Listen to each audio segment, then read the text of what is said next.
Good morning students. देखो, कल हमने द्विगु समास तक किया था। आज हम करेंगे द्वंद्व समास। ठीक है। इस समास की परिभाषा देखो। इस समास में दोनों पद प्रधान होते हैं। ठीक है, उसे क्या कहते हैं? द्वंद्व समास कहते हैं। इसका विग्रह करने पर दोनों पदों के बीच और, या, अथवा, तथा का प्रयोग होता है। ठीक है। और इसमें क्या बताया है? दोनों पदों की प्रधानता होती है। भाई किसी एक पद की प्रधानता नहीं होती। देखो, जैसे रुपया पैसा, हानि लाभ, माता पिता अन्न जल। एक और भाई इसकी पहचानने वाली बात है, अगर उदाहरण आ जाए रुपया पैसा, कौन सा समास है? तो आपको ये देखना है इसके बीच में अगर योजक चिन्ह है ना, तो ये द्वंद्व समास है। जिस भी समास के बीच में अगर ये योजक चिन्ह दे रखे हैं तो आपको द्वंद्व समास ही बताना है, आपका ठीक होगा। ठीक है। तो इनके बीच में क्या होता है? योजक चिन्ह होता है। और देखो, दोनों पदों की प्रधानता होती है इसमें। रुपया पैसा, रुपया और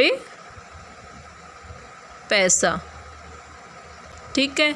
इसी तरह से हानि और लाभ, विग्रह कर दिया तो और आ गया इनके बीच में। इसी तरह से माता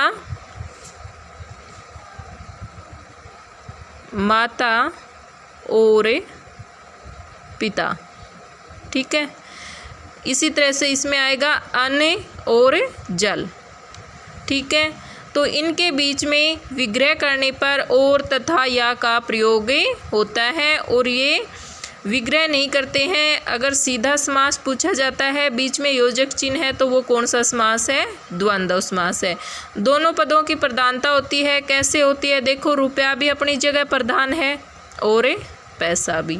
हानि की भी प्रधानता होती है, लाभ की भी प्रधानता होती है, माता की भी, पिता की भी, अन्न की भी, जल की भी। तो इसमें क्या होता है? दोनों पद प्रधान होते हैं। उसके बाद देखो, बहुव्रीहि समास। देखो, बहु क्या होता है? बहुत अधिक, मतलब बहुत ज़्यादा। किसी बहुत बड़े आदमी का जिक्र किया जाता है या किसी और स्पेशल का जिक्र किया जाता है। बहु का मतलब क्या होता है? अधिक, किसी और के लिए, किसी तीसरे के लिए। ठीक है। इसमें देखो, जिस समास के समस्त पदों में कोई भी पद प्रधान नहीं होता, इसमें दोनों पद मिलकर तीसरे पद की विशेषता बताते हैं। इस समास में दोनों में से कोई भी पद प्रधान नहीं होता और दोनों मिलकर किसी तीसरे की प्रधानता बताते हैं। जैसे नीलकंठ, नीला है कंठ जिसका, किसका है? नीला कंठ है। तीसरा कौन आ गया इसमें? शिव। ठीक है। शिव का कंठ कैसा बताया है? नीला। इसी तरह से दशानन, 10 आनन हैं जिसके, आनन होते हैं मुख, तो 10 आनन किसके होते हैं? रावण के। लंबोदर, लंबा है उदर जिसका, गणेश।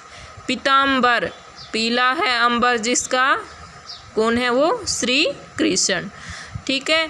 तो बहु का मतलब पहले भी बताया था, अधिक, किसी तीसरे के लिए, बहुत ज़्यादा, प्रशंसा के लिए, विशेषता के लिए। ठीक है।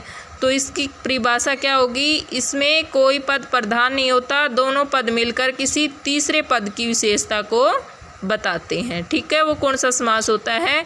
बहुव्रीहि समास। आपको ये समास का टॉपिक कॉपी में राइट करना है और याद करना है।